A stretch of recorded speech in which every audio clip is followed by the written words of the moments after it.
بسم اللہ الرحمن الرحیم۔ معزز سامعین و ناظرین، السلام علیکم۔ حضرت عقبہ بن نافع رضی اللہ تعالیٰ عنہ نے افریقہ کے ایک جنگل میں شہر بسانا چاہا تاکہ وہاں مسلمانوں کا لشکر قیام کر سکے۔ چنانچہ اس کے لیے جس جگہ کا انتخاب کیا گیا وہاں ہزاروں قسم کے جانور اور خونخوار درندے بسے ہوئے تھے۔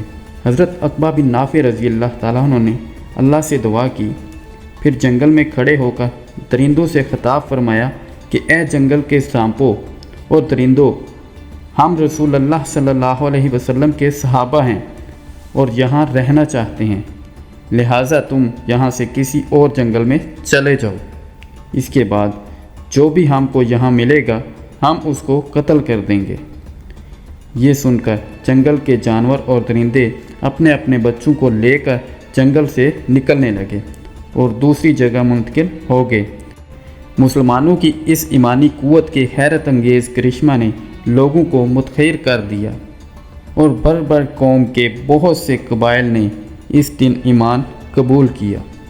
تو دوستو، اگر آپ کو یہ ویڈیو پسند آئی ہے تو اس کو لائک کریں اور اپنے پیارے دوستوں کے ساتھ شیئر کریں، اور مزید ایسی اچھی ویڈیوز کے لیے ہمارے چینل کو سبسکرائب کر دیں۔